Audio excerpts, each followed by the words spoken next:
Okay, here's the deal.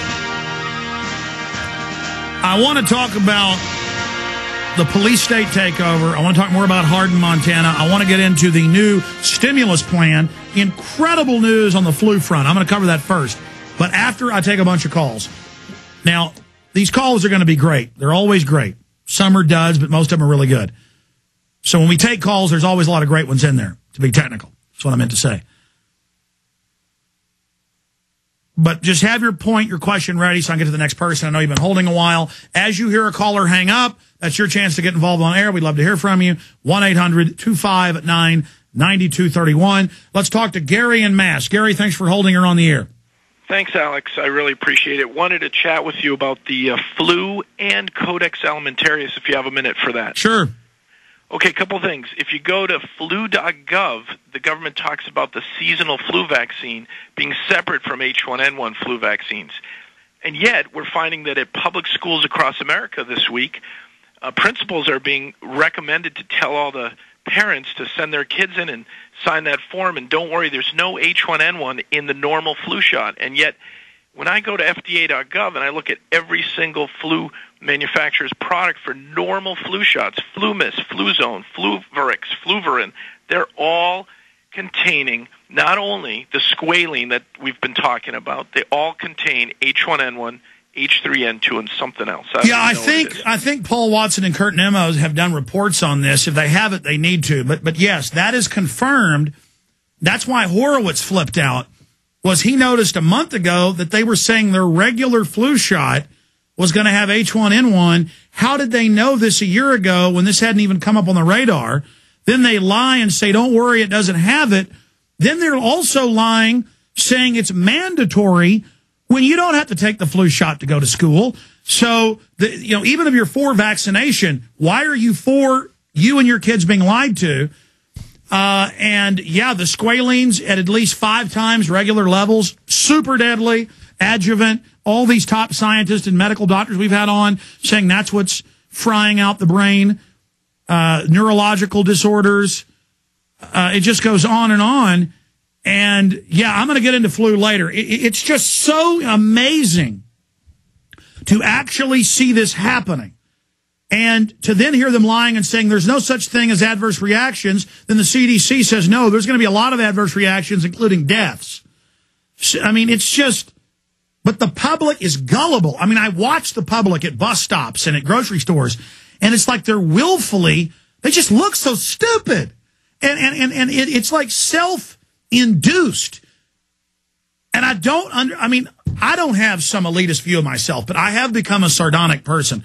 Not in that I think I'm high and mighty. See, the elitists see all these dumb people and just want to kill them and then try to dumb them down further. They're trying to make them stupid and dumb and mindless. I look at the public and it's like, dear God, they're like monkeys or something. I mean, a monkey's less trusting than they are. At least animals have got a little common sense. And they're just so trusting. Anything else, Gary?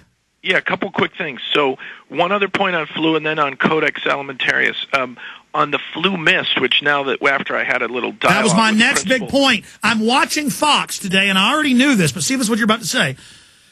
I'm watching Fox on the treadmill, and they admit what doctors said 2 months ago here, that it's a live H1N1 that's, quote, been weakened, but they said live in the FluMist. They had the doctor on there, and that if you have an autoimmune problem, don't take it, and that it's for people 2 to 45, and that's the only one they have available, and it's like the Cabbage Patch doll. Everybody wants to have it, and that it can actually spread the flu. So just what all the doctors said on the show. They're going to use a live nasal system to give people the flu. Then it's going to make a bunch of people sick. They're preconditioning that it won't make you sick. Then they're going to spread it. I mean, they are engaging in a false flag right in front of us. Go ahead.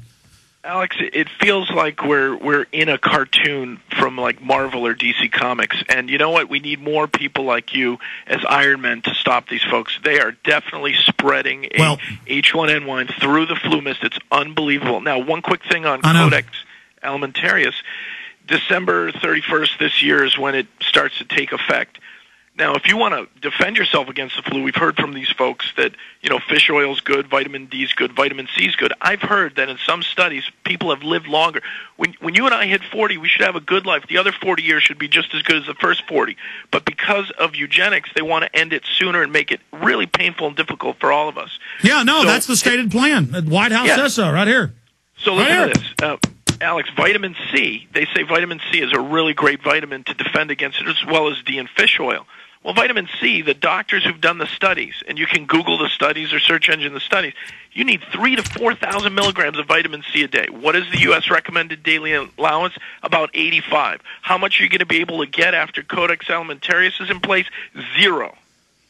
I know. I appreciate your call. The public just doesn't. Listen, they're already having SWAT team raids on aloe vera facilities, saying it's now can get you high. And in Europe, some areas of Europe, they're pushing to have raids on it. Again, the main thing the establishment has over us is the over-the-topness of this.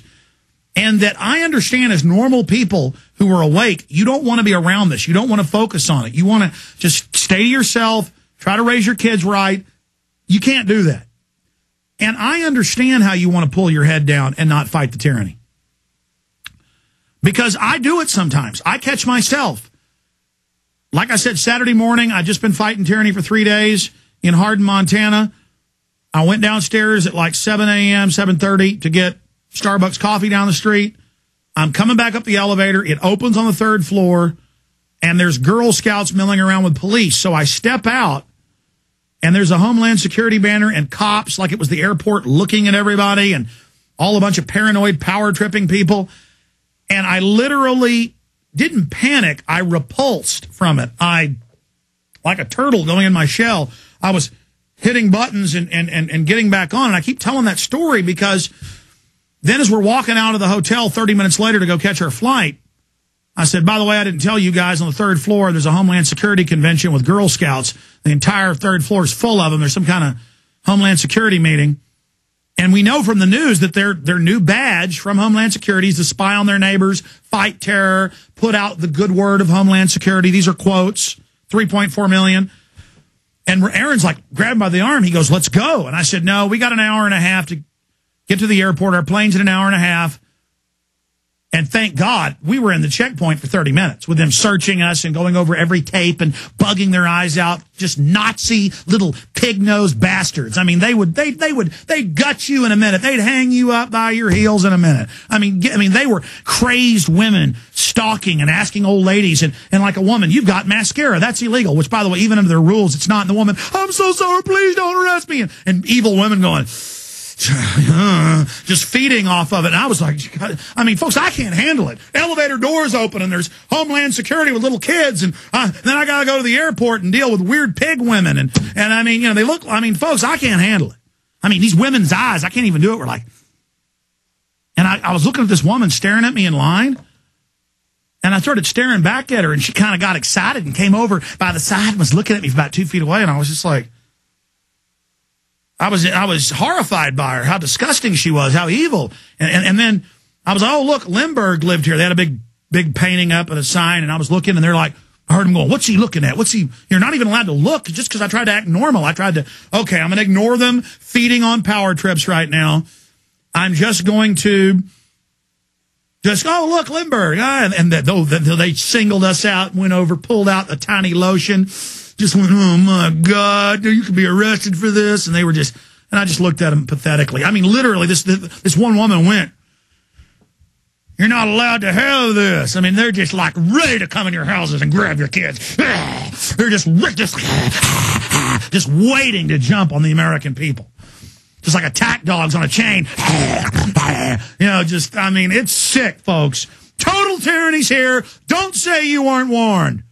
Dan in New Mexico, you're on the air.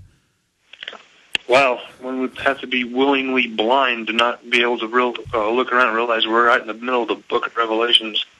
Listen, it's like termites, where you rip aside the wall and there's nothing but termites. I mean, that's just tyranny everywhere, dude. Hotel doors randomly open and I'm in Homeland Security with the kids. I mean, they're everywhere, breeding around us, building up for their attack on us. I'm sorry, go ahead. We're so attracted to you because you carry the light, my friend.